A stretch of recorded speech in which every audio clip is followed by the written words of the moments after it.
Good morning, students. Myself, Dr. Usha Vyas. Today, my topic is Arthur Miller's All My Sons.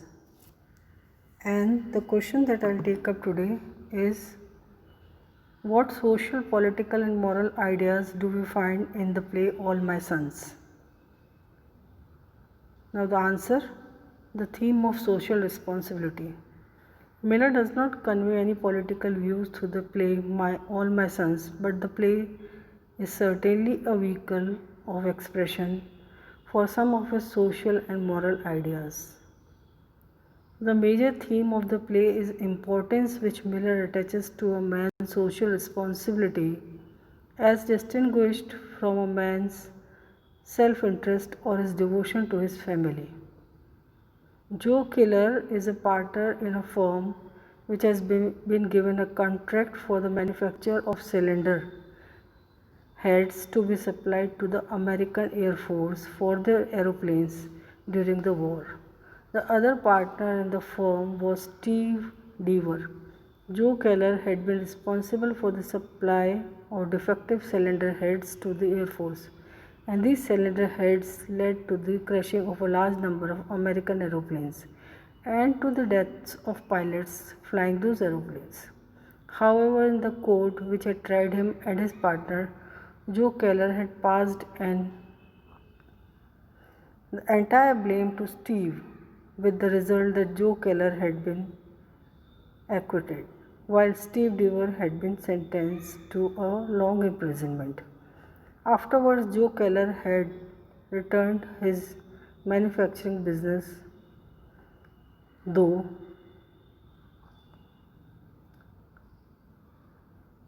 the war having ended, he had started manufacturing certain kinds of domestic appliances and not military equipments. Now, next point, an idea of great social importance conveyed by this play. When the play opens, Joe Keller is fully aware of the fact that he was guilty and the partner was innocent. Joe Keller's wife also knows this fact. Joe Keller's neighbors are aware of it too. However, his son Chris regards him as perfectly innocent because he was himself fighting for his country during the war and he did not know the circumstances under which defective cylinder heads had been supplied to the Air Force. The truth becomes known to Steve Deaver's son, George, who then pays a visit to the Keller family and accuses Joe Keller of having destroyed the Deaver family by having passed on the whole blame to Steve Deaver, though in fact Keller had been responsible for the criminal act of supplying defective equipment to the Air Force. Joe's version of the facts is not believed by Chris or by his own sister Annie. Subsequently, however, truth becomes known to Chris through a remark made by Mother Kate.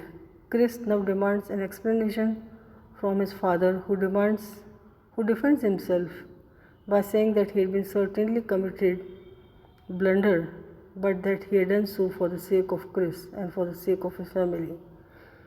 Chris does not accept this defense by his father because in Chris' eyes there is something bigger than a man's family. Chris regards a man's duty to his country, to the society of which he is a member, as more important than a man's duty to himself and his family.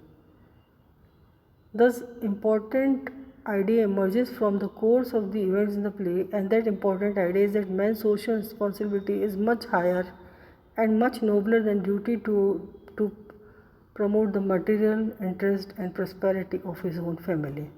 The problem of marriage also one of the theme of the play. Then there is the problem of marriage, and this too is a social theme in the play. Chris' desire to marry Annie is opposed by Kate and by Joe Keller. Of course, Joe Keller's opposition to this marriage is merely a consequence of Kate's attitude.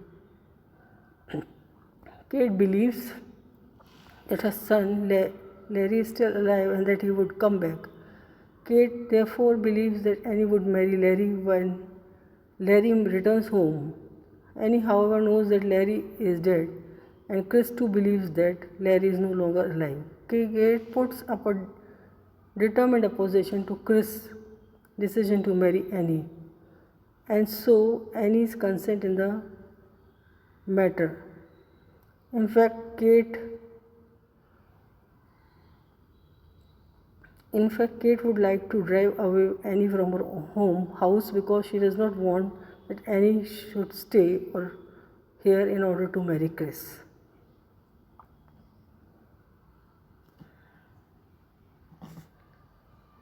Now, next point, the conflict between idealistic views and practical living. Then there is a conflict in the play worthy of our attention. This conflict is between man's idealistic leanings and demands of a practical life under the influence of idealistic views. George forsakes his father when his father is sentenced to imprisonment on a charge of fraud.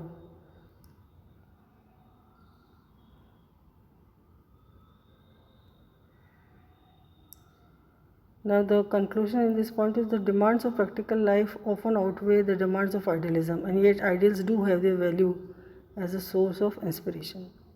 Next point in this answer is question of morality.